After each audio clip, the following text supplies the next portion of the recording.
So round 2, Super Rugby 2018, Saturday games sees us with games in Japan, New Zealand, Australia and 2 in South Africa. Unlike the Friday games, some of these games, at least on paper, look to be more, lopsided. There's a couple of games where the bookies are predicting, pretty comfortable wins one way or the other. But anyway, we start off in Japan. So Sunwolves up against the Brumbies. This is one of the ones that I'm talking about when I say lopsided. So the first question we're going to get kind of answered from this game is just where are the Sunwolves at? Because we haven't really seen anything of them.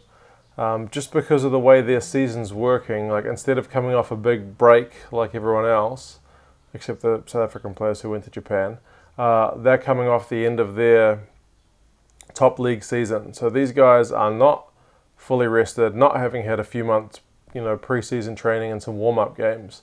These are guys who've just come out of their top league season, now with the Sunwolves.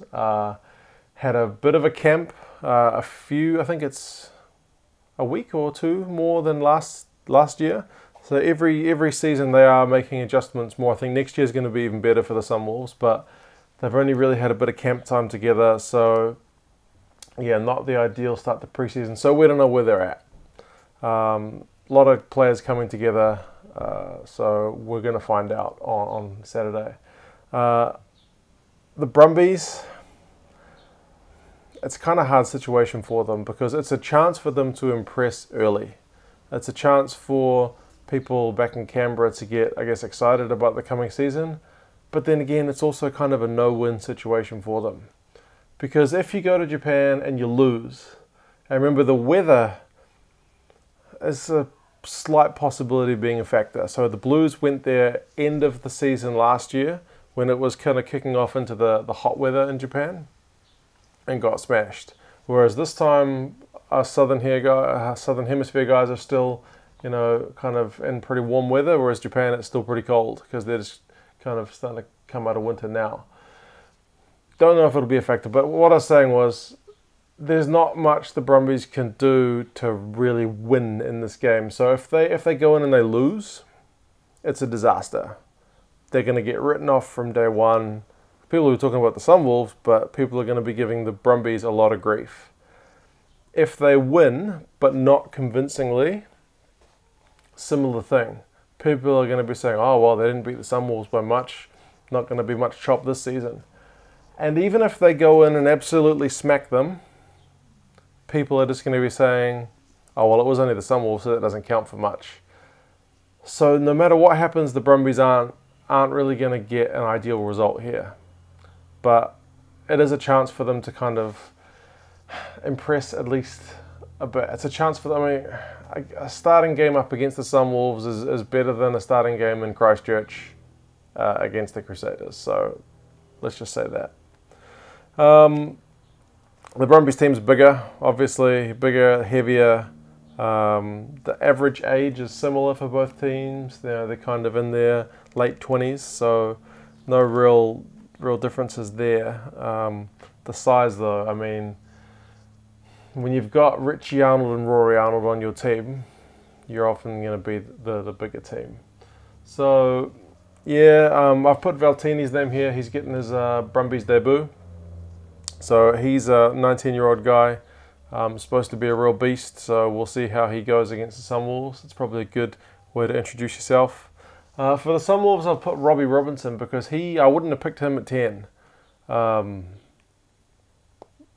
They've got Tamura and they've got Parker. I thought for sure one of those guys was going to start and that Robinson would be kind of a utility or a fullback. He has played 10 at Super Rugby level. So, yeah, he must have done something to impress the coach because he's got the starting job. So we will see how he goes, how he can kind of, control the team. On the Brumbies side, Richie beats brother Rory to the starting spot. I said in my Brumbies preview that I didn't think the two guys would ever get on the field at the same time. So I have a feeling that Rory will come on for Richie at some point in the second half. In the Sunwolves, surprisingly, no spot for ex-Chiefs man Michael Leach. I thought he was a shoo-in. I thought he was one of the biggest signings of the season. doesn't make the match day squad at all. So Jamie Joseph did say something about there being a few surprises, so I guess that's what he was talking about. Winger Fukuoka, he's still not right. He's still nursing a bit of an injury. But yeah, all Japanese front row, so we'll see how they go against a pretty good scrummaging team from the Brumbies. Interesting game, but like I said, the Brumbies are predicted to win pretty comfortably, and if they do, no one's really going to be that impressed. So I think the best result is for the Sunwolves not to get a flogging, because I mean, whilst it's fun seeing tries, nobody likes to see teams get beaten by 80 points. It's kind of worthless viewing. In the second game, which might be kind of the game of the round, sees the Chiefs travel down to Christchurch to play the Crusaders. The first question I thought of when I saw this was, how are the Crusaders going to start? Because they're traditionally poor starters. They managed to scrape through a few results early on last season. But this, if you're the Chiefs, might be a chance to sneak in. If you are going to play the Chiefs, the Crusaders down in Christchurch, maybe first round is not a bad time to be playing them. I mean, there's never really a good time. But yeah, maybe first round if you are going to have to play them, and every New Zealand team does. So it's a pretty new look Chiefs team. So new look in that we've got new coach, and new look in that we've got Mackenzie starting at 10. And I've put Ngate there as well because he's been named at fullback. Another one that, you know, he's kind of made his name as a midfielder. But yeah, he's played fullback before, but it's not what you would have picked at the start of the season. So we'll see how those two guys go. I mean, a lot of pressure on Damian McKenzie, a lot of eyes on how he's going to go, and it doesn't really ease him into it at all. It's pretty much straight into the deep end at 10. So big pressure. He says he's not feeling it. See if that's true or not. Can anyone beat the Crusaders at home? Not easy. Not easy. If you were a betting man, you'd be betting on the Crusaders to hold their home record this season, I think. Just looking at the squads, I mean, you'd maybe say the Crusaders have got a better bench. They've got a lot of depth this year. So Crusaders, I mean, the lineup's pretty menacing looking, but one interesting thing is they've gone for Bryn Hall instead of Mitchell Drummond. So Mitchell Drummond's a pretty nice guy to be coming off the bench, but that battle between those two guys continues. So it seems like Hall is kind of preferred at the moment. No Kieran Reid, no Owen Franks, no Joe Moody. These guys are all still injured, but the team still looks really good, which is what I mean by I say scary. So even when they get these guys back from injury, they're still going to be pretty good. I forgot to mention, the Brumbies didn't play the Sunwolves last season, so hard to get a read on how that's going to go. And the Crusaders did a double over the Chiefs last season. So they beat them in Fiji, and then they beat them in the semi-final. So yeah, Chiefs will definitely be looking for revenge. But I think the main thing is just going to be how do the Chiefs settle in. A largely unchanged Crusaders defending champion team against a quite reworked Chiefs team. So yeah, hopefully we get a good game there. In the third game, so the Stormers travel to Sydney to play the Waratahs. So the Stormers are 1-0, so 1 win, no loss so far after their win last week against the Jaguares. Waratahs getting their first game of the season. Can the Waratahs step it up from last year? One would think they can't get a lot worse because they finished with a pretty poor record last season. People are really talking them up.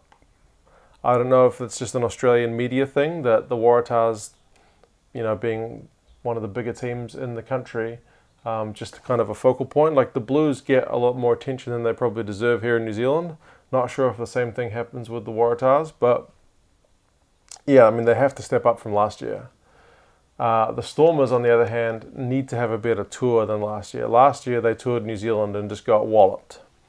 3 games, and they were just all pretty embarrassing. So if they are going to start their tour, perhaps a game in Sydney rather than Christchurch or Dunedin, where they are going in the next couple of weeks, is preferable, and a Waratahs team which might still have some rust from not having played a competitive game yet, although they did give the Rebels quite a big punishing in pre-season, so they are looking all right. Dutoy and Maria are back for the Stormers, which is pretty important. So Dylan Lades moves out to the wing. Still the depth at hooker is going to be the problem, so Intabeni is still not back. And Bunumbi is out with the appendix, so it's down to Samuels and Curry Cup guy Dean Muir to kind of step up. Might be a bit of a mission, but then again, the Waratahs have not picked Latu.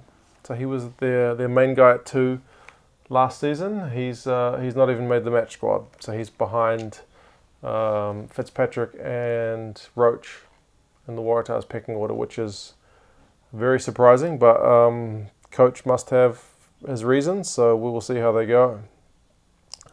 The main thing, because I talked about the Waratahs being talked up by the media, is just the Beale factor. So Kirtley's back in Sydney, and people are talking about him being the difference maker. I don't know how much effect or influence Kirtley will have on the game, but I mean, it's great seeing him back in Australian rugby. So yeah, I'm hoping for a good game. Stormers definitely need to improve on the road. Waratahs just need to improve generally. So pressure on both teams. I don't think the Stormers would be given too much criticism if they lose, but they need to be close. Bookies have got the Waratahs winning it, not easily, but as still a clear favourite. Fourth game of the round, we moved to South Africa. So the Lions, who won their game last week against the Jaguares, who had a narrow loss but still didn't get a bonus point.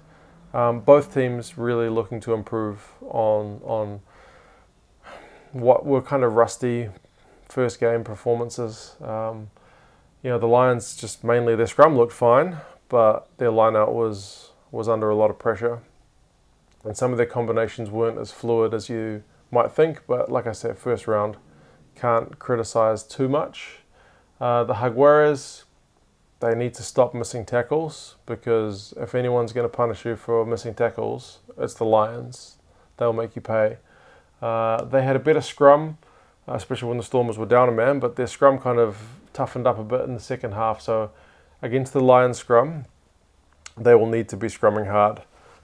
Key for the Lions, I think, is Ferreira is back. Marvin Ori drops out of the squad entirely, so I think Ferreira was really missed last week. So having him back, I think, will hopefully for the Lions sort out that line-out time, because last week was not good. The Jaguares have not made a whole lot of changes. Moyano, who was pretty quiet on the wing last week, has dropped down to the bench, and Delgay has come into the squad. So the Jaguares will be looking to get that first win, but they're predicted to get a pretty comprehensive beating by the bookies anyway. So discipline will be key for them.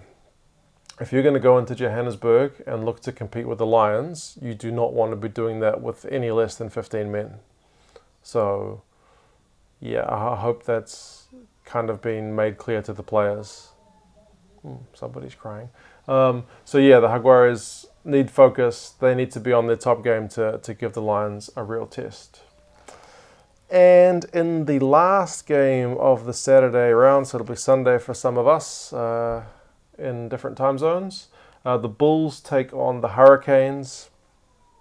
Interesting this week that we didn't get any proper South African, non-South African team kind of derby matches. Interesting planning, but I know with teams based in so many different places, it's not always easy to plan it out. So the Bulls have pretty much been written off before this game has even started. It's a pretty young team.